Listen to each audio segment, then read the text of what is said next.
ഈശോ മിശിഹായിൽ സ്നേഹം നിറഞ്ഞ എൻ്റെ പ്രിയ മാതാപിതാക്കളെ, സഹോദരീ സഹോദരങ്ങളെ, ഇന്ന് നമ്മൾ ശ്രവിക്കുന്ന തിരുവചന ഭാഗം 118 സങ്കീർത്തനം 6 തിരുവചനം. കർത്താവ് എൻ്റെ പക്ഷത്തുണ്ട്, ഞാൻ ഭയപ്പെടുകയില്ല. മനുഷ്യന് എന്നോട് എന്ത് ചെയ്യുവാൻ കഴിയും?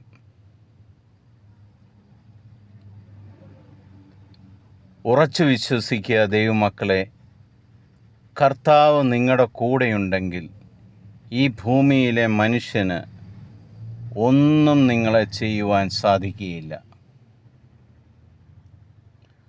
നമുക്കൊരു നിമിഷം പ്രാർത്ഥിക്കാം. കർത്താവേ, അങ്ങ് ഈ ദാസൻ്റെ, ഈ ദാസിയുടെ ഭവനത്തിലുണ്ടായിരിക്കണമേ. അങ്ങ് ഞങ്ങളുടെ ജോലിസ്ഥലത്തുണ്ടായിരിക്കണമേ. അങ്ങ് ഞങ്ങളുടെ മക്കളുടെ കൂടെ ഉണ്ടായിരിക്കണമേ.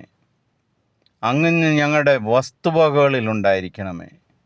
അങ്ങ് ഞങ്ങൾ യാത്ര ചെയ്യുന്ന വാഹനങ്ങളിലുണ്ടായിരിക്കണമേ. അങ്ങ് ഞങ്ങൾക്ക് നൽകിയിരിക്കുന്ന സമ്പത്തിൽ അങ്ങ് ഉണ്ടായിരിക്കണമേ. കർത്താവേ, അങ്ങ് ഞങ്ങളുടെ കൂടെയുണ്ടെങ്കിൽ ഈ ഭൂമിയിലുള്ള ഒരു മനുഷ്യനും എന്നോട് ഒന്നും ചെയ്യുവാൻ സാധിക്കുകയില്ല. എനിക്കെതിരെ വരുന്ന ഒരു തിന്മയും എന്നിൽ ഏൽക്കുകയില്ല. ഒരു കൂടോത്രങ്ങളും എന്നിൽ ഏൽക്കുകയില്ല. കാരണം കർത്താവ് എൻ്റെ പക്ഷത്തുണ്ട്. ഈ ഭൂമിയിലെ ഒരു മനുഷ്യനും എന്നെ ഒന്നും ചെയ്യുവാൻ സാധിക്കുകയില്ല. ഉറച്ചു വിശ്വസിക്കുക. ദൈവം ഇന്നു മുതൽ എൻ്റെ പക്ഷത്തുള്ളതിനാൽ എനിക്കെതിരെ നിൽക്കുന്ന ഒരു മനുഷ്യനും ഒന്നും ചെയ്യുവാൻ സാധിക്കുകയില്ല. നിനക്കെതിരെ ഒന്നും ചെയ്യുവാൻ സാധിക്കുകയില്ല അവന്. അത് ദൈവത്തിൻ്റെ ഒരു വലിയ വാഗ്ദാനമാണ്. ആയതിനാൽ സഹോദരി സഹോദരങ്ങളെ, നമ്മൾക്ക് ദൈവത്തോടൊപ്പമായിരിക്കാം. മനസ്സിലെപ്പോഴും ദൈവിക ചിന്തയോടുകൂടി നടക്കാം.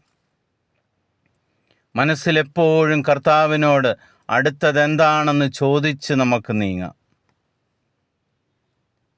ഈശോയുടെ സാന്നിധ്യം, പരിശുദ്ധാത്മാവിൻ്റെ സാന്നിധ്യം, പരിശുദ്ധാത്മാവ് വഴി നിനക്ക് എല്ലാം ലഭിക്കത്തക്കവണ്ണം കർത്താവിൻ്റെ സംരക്ഷണം നിനക്കെപ്പോഴും ഉണ്ടായിരിക്കട്ടെ. കർത്താവിൻ്റെ സമാധാനം എപ്പോഴും ഉണ്ടായിരിക്കട്ടെ. ദൈവത്തോട് നമുക്ക് ചേർന്ന് നിൽക്കാം. ഇന്നത്തെ ദിവസം നിങ്ങൾക്ക് അനുഗ്രഹമായി മാറട്ടെ. ഈശോ മിശിഹായ്ക്ക് സ്തുതിയായിരിക്കട്ടെ.